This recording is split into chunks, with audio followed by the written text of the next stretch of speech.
Véritable success story de la radio Espace Guinée, les grandes gueules, détentrices des meilleurs scores radio en Guinée, de la meilleure émission talk show, a donné le créneau horaire du départ au bureau et du retour à la maison, récoltant depuis des années consécutives le titre d'émission la plus écoutée en Guinée, toutes catégories confondues.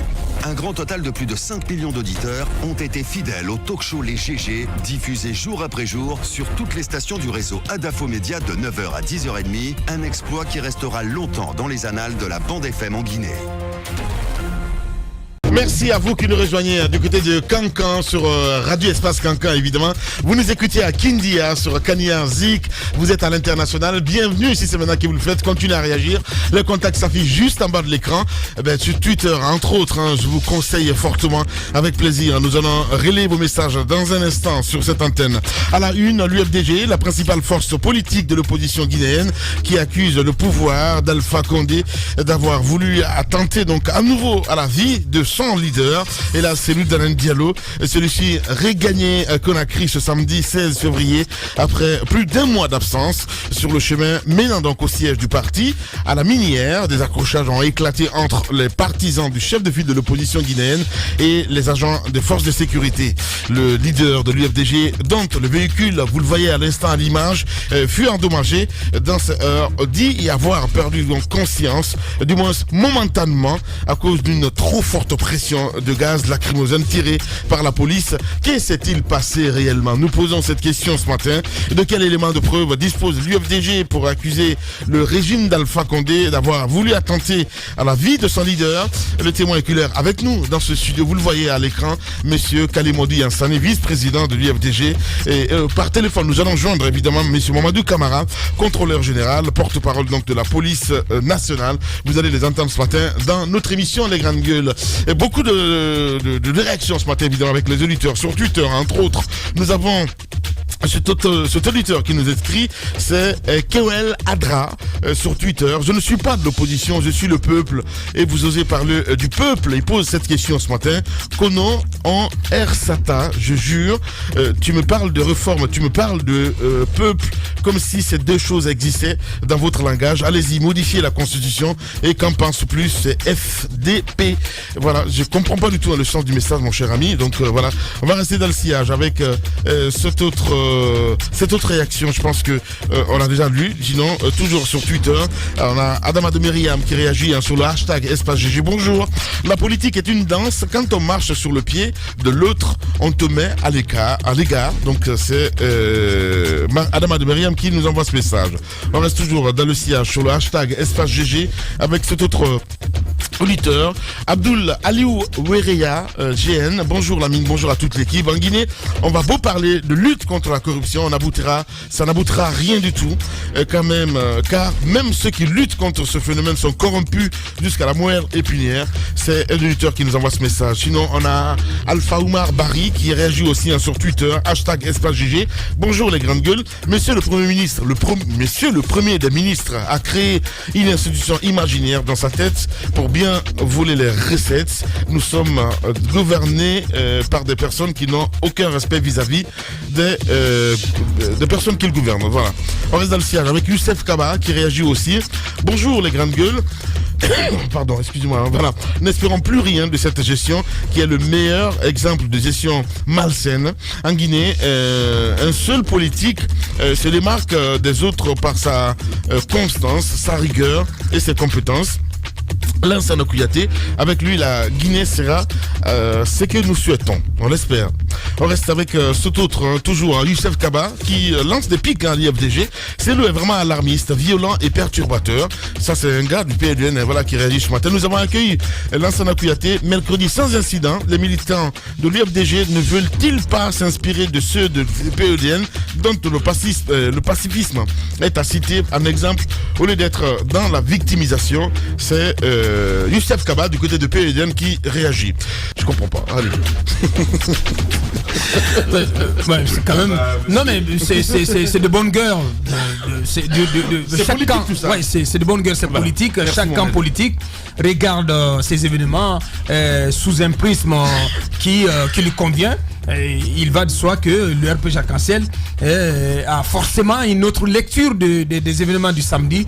Donc, Dieu faisant bien les choses, nous avons l'un des témoins oculaires de ce qui s'est passé avec nous dans ce studio en la personne de M. Kalimodou Hassani. Oui, évidemment. Thomas, tu veux dire quelque chose? Moi, je suis juste. Moi, ce que je voulais tout simplement dire, c'est quand même de m'indigner par rapport à ce qui s'est passé. Je pense que c'est ça procède de ce qui est en vigueur dans notre pays depuis quand même plus de 6 mois. Les manifestations politiques ne sont plus permises en Guinée. Justement. Je ne peux pas croire. C'est une violation. Je ne peux pas croire que. Bon, c'est vrai que j'ai entendu le message d'un auditeur tout à l'heure qui dit pourquoi les militants de l'FDG ne font pas comme ceux du PEDN. C'est de bonne guerre. C'est Youssef Kamara. Soit. Voilà. Mais je crois que les grandes gueules. Je crois qu'on ne peut pas interdire à un parti politique, à ses militants de se rassembler lorsqu'ils veulent le faire pour offrir un accueil digne de ce nom à leur leader. C'est tout à fait le droit de l'UFDG. Donc c'est qui est pathétique à Baïkar. Je ne sais pas si tu remarques un petit peu, c'est que le chef de file de l'opposition est devenu l'opposant dont tout le monde s'oppose. Tu vois que ça soit de l'opposition. Mais bien entendu. Bien entendu. Mais c'est bizarre. Oui, mais bien entendu. J'arrive pas à comprendre. Oui, mais c'est lui qui est. L'honorable est tout sourire. La question qu'on se pose. La question qu'on se pose. C'est bizarre. Oui. Honnêtement. Bonjour Kalimodou Hassani. Bonjour les grandes gueules. Bienvenue chez les GG. En préparant l'émission, Abakar m'a dit que vous êtes une grande gueule. Non, moi je suis une petite gueule. Alors il y a cette réflexion de Lamine que vous appréciez, mais parfaitement. Mais c'est tout simple. Hein. Allah a eu, l'FDG a eu à Guinée 2000 élus. Ouais. Ça se fait, hein. 120 maires en Guinée aujourd'hui. On est parti de 0 pour être à 120 maires. Ouais. Malgré le vol que vous connaissez, malgré le brimade que vous connaissez, malgré le hold-up, le braquage que vous avez suivi à Matoto ici, nous avons pu avoir jusqu'à aujourd'hui 120 maires sur le territoire national. 2000 élus. Ceux qui se disent ici, parti ceci, parti cela, parti modèle et tout, il y en a qui ne même pas 10 élus sur toute la République. Donc c'est de bonne guerre. C'est de bonne guerre, c'est bien dit. Mais attendez, modèle quand même c'est Poussin, hein, voilà. Donc quand on compare entre même modèle, je pense qu'il ne fait pas allusion forcément au mouvement de Aliouba. D'accord. Moi je vois plutôt la pique à aller vers Dr Faya Milimouno. Entre autres. Bon, Dr Faya c'est un ami, un cadre quand même. On fait de la politique là, monsieur. Mais mon cher ami, nous avons 120 maires. À un moment donné, Dr Faya avait demandé qu'on se retire du processus. Est-ce que vous n'êtes pas victime de chantage finalement à la fin du compte? Parce que beaucoup de leaders que nous rencontrons, monsieur Kalimodou, on va s'écouter, beaucoup de leaders que nous écoutons, que nous rencontrons, souvent se disent non, l'UFDG n'aime pas partager. Beaucoup se disent on est parti parce qu'on est frustré. À la fin du compte, est-ce que vous n'êtes pas victime de chantage? On va partager quoi? Le pouvoir. Mais on vote pour moi, je vous donne mon pouvoir à qui? C'est pas possible ça. Attendez, nous allons à la pêche. Non mais attendez. Nous allons à la pêche. Chacun pêche ce qui doit. Oui, mais on se souvient qu'en 2013, pourtant, vous aviez, par exemple, ici dans cette commune de Matoto, vous aviez soutenu notamment à l'une nominale l'UFR. Est-ce que ça veut dire que finalement l'UFDG s'est repliée sur elle-même parce que ses anciens alliés n'ont pas joué le jeu, n'ont pas joué franc jeu? Non seulement nous avons soutenu l'UFR ici à Matoto, qui a fait la campagne pour M. Doumbouya. Nous avons soutenu l'UFR également à Matam. Nous avons soutenu l'UFR à Boké. Et nous avons soutenu l'UFR à Kaloum. L'UFR avait ici 50 000 voix. L'UFDG 75 000 voix. Le RPG avait 103 000 voix.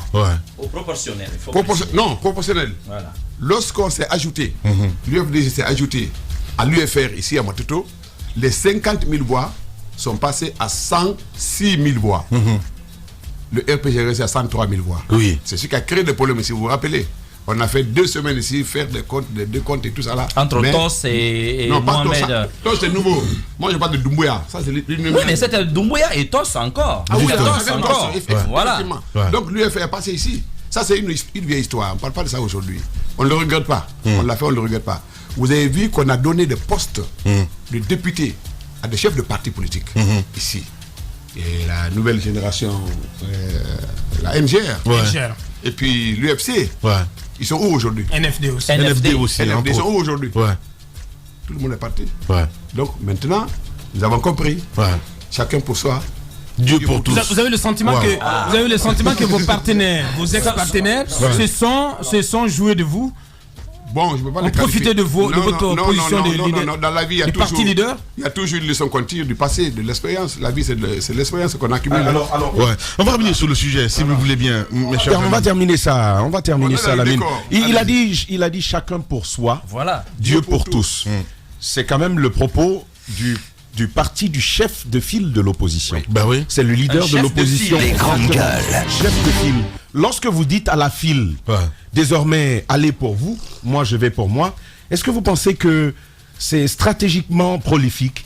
Est-ce que c'est bénéfique par rapport, par exemple, aux enjeux, permettez-moi de terminer, aux enjeux de glissement de calendrier qui nous ploient sur la tête, le 3e mandat, comme vous êtes en train de voir tout le débat, lorsque vous sortez un tel propos, est-ce que vous pensez que ce n'aurait pas été mieux pour vous de garder ce genre de propos pour vous et de faire en sorte qu'il y ait plus de rassemblement autour de vous? Il vaut mieux que chacun serre sa ceinture, se prépare, aller faire la chasse et qu'on mette ensemble ce qu'on aura recueilli. Oui. Que de dire, bon, tout le monde s'aligne derrière une personne et puis si elle gagne, c'est bon. Si elle ne gagne pas, c'est pas possible. Chacun pour soi, Dieu pour tous. Ne voyez pas ça mal. Hein? Ce n'est pas péjoratif, ce n'est pas, c'est pas nous glorifier. On veut que chacun fasse un effort dans son fief, dans sa famille, parmi ses amis, pour recueillir le maximum de clients, le maximum de militants. De clients. Pour qu'on mette maintenant Les grandes gueules. Vous dites vous-même. Mais vous m'avez compris quand même. Bien. En fait, voilà. non, mais Lamine, on va peut-être le laisser, mais moi, il y a quelque chose qui c'est pas très absolument, c'est pas très cohérent. Lorsque vous avez dit que ce sont des partis qui ne valent rien, et ensuite vous venez dire nous voulons qu'ils fassent des efforts chez eux. Personne n'a dit dans ce Ah bah vous avez rappelé plusieurs fois. Vous avez rappelé plusieurs fois. Nous avons 120 et c'est comme ça. 120 élus et vous avez dit ils n'ont que 10. C'est quand même. Mais si vous n'avez que 10, vous n'avez que 10. Bien. Vous savez vous-même, vous savez ce que c'est.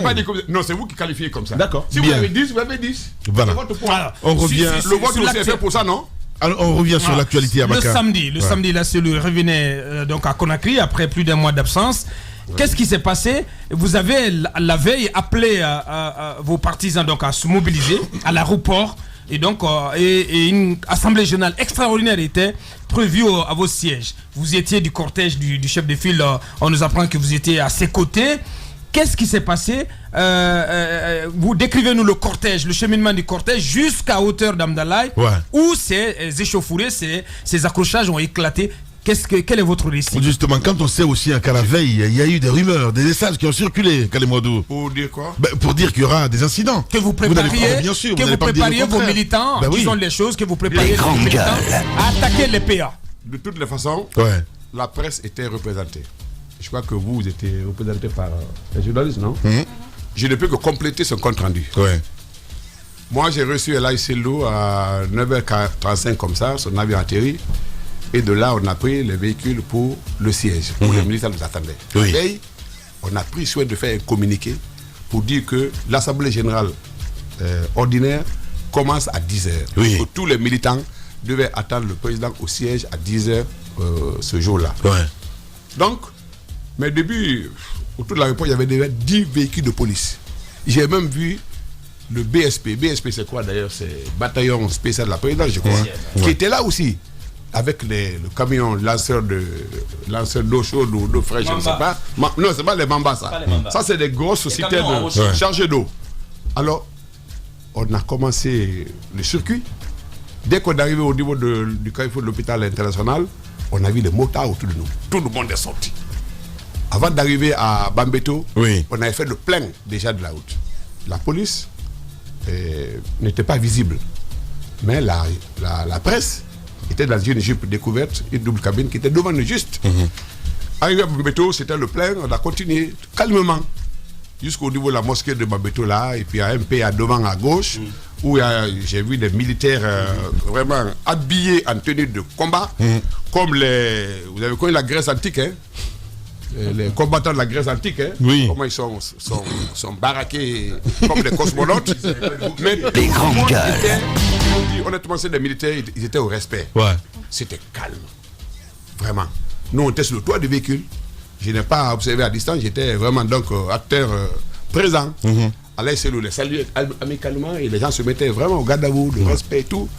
Et on avait pris soin de mettre nos militants de la sécurité avec des casquettes pour qu'ils soient identifiés, qui faisaient l'interface entre ces PA et les militants qui passaient. Et donc, au fur et à mesure qu'on avançait, la foule grandissait. Et on a vu même une solo qui était venue devant nous avec ces lots-là, mais tout le monde dansait. Même ces lots dansait sur le toit du véhicule. Les grandes gueules. Après, mon frère, quelqu'un vient nous souffler. Ah, on veut vous attaquer. Qui vous a dit ça? Quelqu'un. Non, vous êtes religieux. Non. Kalemodou, ça ne passe pas. Bien. Dans la foule. Oui. Je ne connais pas tout le monde. Oui. Après, il paraît qu'il y a un problème. J'ai dit non, président, c'est trop calme ça. Non. J'ai dit, vous avez vu les gens qui sont derrière nous? Non. Tout est calme, tout est... Non, Kalemodou. Non, Kalemodou. c'est quand même l'UFDG. Oui. Quelqu'un, n'importe qui vous voulez dire, vient vous souffler qu'on veut vous attaquer. Qui a une attaque en cours. Non. Vous connaissez les cette grandes gueules. Vous savez, il y a trop de mauvaises langues. Il y en a qui peuvent venir nous intimider ou nous effrayer. Moi, quand on m'a soufflé ça, j'ai dit au président. Donc vous n'y avez pas cru? Moi, je n'ai pas cru. Et le président? Honnêtement, il n'a pas cru. C'est un militant de l'UFDG qui vous a dit ça? Qui vous l'a sifflé? Qui vous l'a sifflé? C'est parce qu'on était entouré de monde. Mbado. Non, le Bado qui vient vous dire. La mine. Non, mais attendez. Le Bado. Oui. Le Bado. Si le Bado arrive à moi, à la limite, je vous donne un coup de poing. Non, mais attendez. Un coup de poing. La mine. Je n'accorde pas de crédit dans ce que vous dites. Honnêtement parlant, dites-nous la vérité, Kalemodou. C'est aussi simple que ça. Voilà. Quelqu'un qui les grandes gueules. Nous avons été informés. Monsieur Il y a un Kalemodou. problème qui se prépare. Monsieur Kalemodou. Moi, je n'ai pas cru. Monsieur Kalemodou. Parce que l'atmosphère, l'environnement, le comportement, il faut le reconnaître.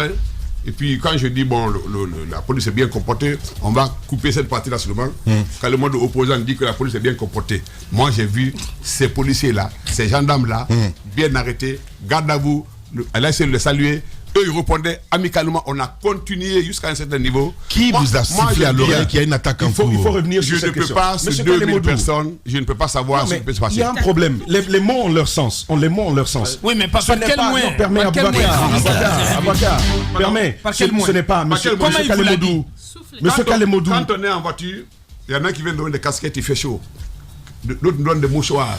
D'autres nous donnent de l'eau à boire. D'autres viennent nous dire, nous saluer. Il y en a qui forcent même arrêter le véhicule, saluer le leader. D'autres viennent dire, attention, il y a des gens derrière. Vous ne pouvez pas identifier tout le monde. Vous devez quand même, c'est sérieux ce qui est arrivé.